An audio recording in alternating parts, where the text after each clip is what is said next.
Hey guys, it's Ben coming back at you again.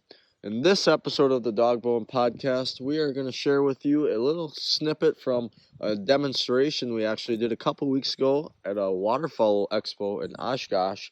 At the end of the demonstration, a couple people had some questions that we thought would be great for a little podcast drop. So those questions surrounded whining dogs, both in the blind and in the house, as well as treat training and why we don't do it. So, we hope you enjoy it. If you like this clip, the full-length demonstration, and also a seminar that was led into this demonstration will be on our YouTube channel under our playlist called Seminars, and they will both be in there if you want to watch the full-length thing. So, hope you enjoy it. Does anyone have any questions? Yeah. What do you do with the dog that's whining while he's sitting there? So, how old's the dog? He's 10 months. Okay. So whining is one of these things that it can be tricky because some whiners whine genetically. So mom and dad whine, puppies are gonna whine. Like whining is a trait, it's passed on. So if you have a whiner, I think you can curb it. It's harder, but I think you can curb it. What the problem is or what is interesting is not all dogs whine and a lot of them don't. And what happens is dogs start to whine when they're little and we don't nip it in the bud right away. And then all of a sudden whining becomes acceptable and whining becomes cultural. If you've got a trailer full of dogs that whine, just about every dog you bring around them is gonna whine because that's what the pack does. That's what the culture is. So what I think is probably, and this is an answer that could be for whining, it also could be for dogs that are jumpy, creepers, dogs that can't settle in general, antsy feet, lots of symptoms here, is build more patience. And so what will that take? Well, it'll take a hell of a lot of these. Does he get excited when he throws retrieves? Yeah. Okay, so we're gonna throw a lot of these. And I do this early on with dogs. I talked about how I do a lot of memories and not a lot of marking. Well, I mark a lot. I empty the bag.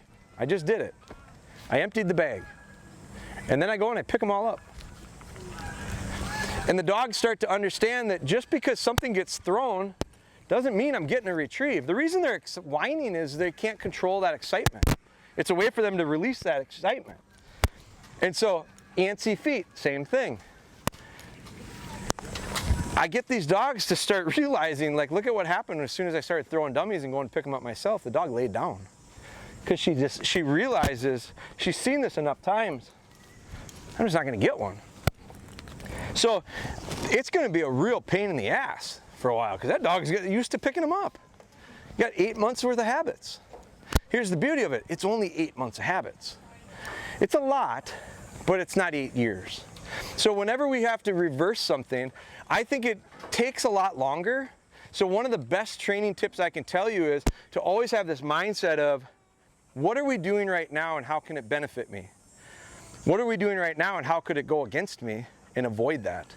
Like not training the bad habit in is probably the most effective thing we can have when they're young. So when the dog's whining, were you in the seminar? Yeah. Okay, so that feeding drill, I'd be doing the feeding drill every single day. And watch how quickly he's gonna realize I don't get to eat when I whine and fuss. And that'll be a good place to start it, and that'll be a good place to be consistent with it with a lot of repetition. All the time, every day. And it won't even take any more time. So, but then a lot of denials. Denials build steady dogs. Denials don't crush retrieve. I think it intensifies it. Because about the time they get one, they are ready for it. It actually builds up in them. But it can't be so bottled. It can't be like this pop bottle that you put the lid on and you shake it up. Because when you open it up, I want these dogs to get to the point where they start to understand, they just slowly release that excitement. Like she's excited right now. It's in that body, and she's also a little winded. But she was panting really heavily before either one of these dogs were, before she did anything. It's because of the anxiety she was feeling with those shots. Now I think it's because she's tired. But you'll also notice she's kind of settling in a little bit too. That's how I introduce a dog to gunfire. I walk around the yard and I clap and I play little songs with my daughter. I don't introduce gunfire with a gun. It might be this. When I got a whelping box full of puppies at our house, I walk up to them and every day they get a round of applause. You guys did good today. It's introducing little bangs. And the first couple times I do that, after about 2 weeks old, when they can finally hear us, they start going, what in the hell is going on? So I go a little softer.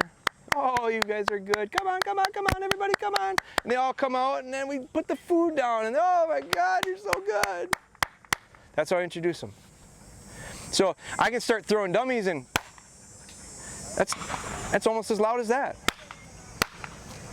So we're baby stepping everything. So with the dog that whines and fusses, steadiness, steadiness, steadiness, denial, denial, denial, until the dog finally gives in and realizes, because when he is quiet, so here's the thing, once you do that long enough and he decides, I'm not gonna get it, surprise him.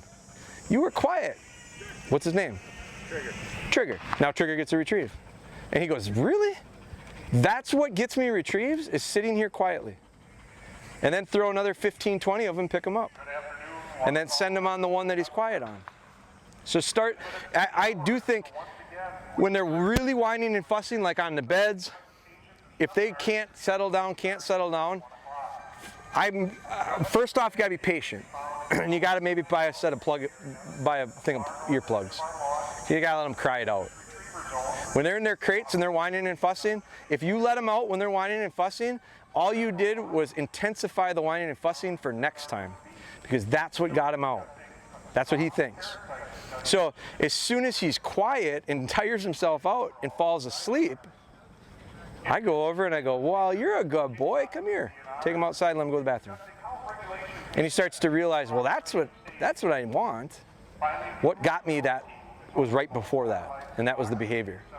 So, that's a good question.